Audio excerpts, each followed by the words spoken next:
A 15ª Cúpula do BRICS termina com uma série de avanços que a gente vai falar aqui e que foram importantíssimos. Essa foi a cúpula mais importante, porque efetivamente o BRICS se torna o grande representante dos países do sul global e todo mundo quer participar desse bloco. Para quem ainda está perdido no que é o BRICS era um bloco econômico e agora político também, mas ele começa como um bloco econômico lá em 2008, numa tentativa de proteger alguns países de grandes crises globais, como a que aconteceu nos Estados Unidos em 2007 e 2008. Então se juntou inicialmente Rússia, China, Brasil e Índia, e depois em 2010 a África do Sul. Nesses últimos anos o bloco vem crescendo porque os países participantes desse bloco vêm crescendo economicamente, principalmente a China e a Índia, e principalmente a China, que é a segunda maior potência econômica do mundo.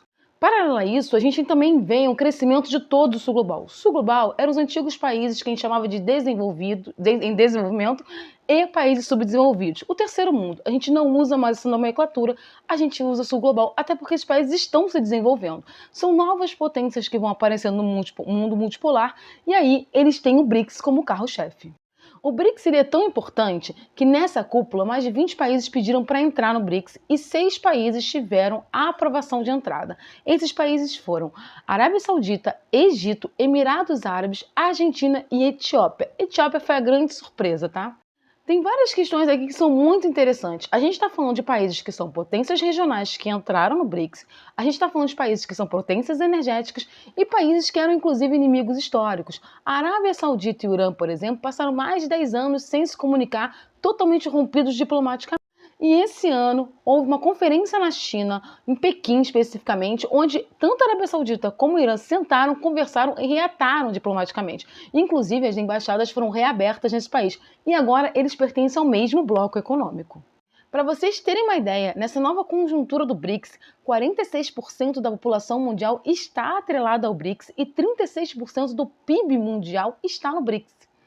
E tirando esses países que estão efetivamente ligados ao BRICS, existe uma série de outros países que fazem parte também dessa união, que são os países do sul global, que não estão ligados diretamente ao bloco, mas que fazem acordos multilaterais com diversos países do bloco. E aí tem a cúpula estendida. Na cúpula estendida são mais de 50 países participantes nesse momento.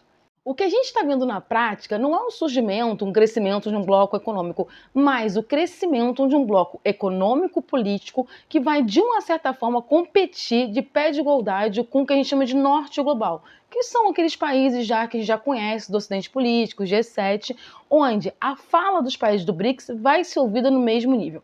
Em momento algum, os países do sul global querem se transformar nos donos do mundo, mas eles querem ter o mesmo nível de escuta e de decisão, até porque boa parte das coisas que eram decididas no mundo não tinha participação do sul global, sendo o sul global o principal atingido por essas decisões.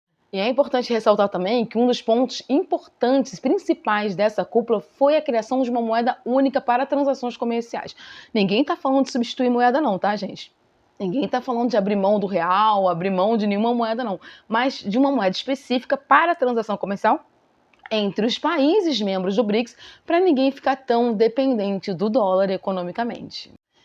O que a gente está vendo na prática mesmo, é o surgimento do novo mundo multipolar, onde a gente não tem uma potência, nem duas potências, mas diversas potências regionais falando no mesmo nível de igualdade para as resoluções dos problemas do mundo e também apresentando as suas necessidades que muitas vezes eram esquecidas porque estavam na periferia do mundo.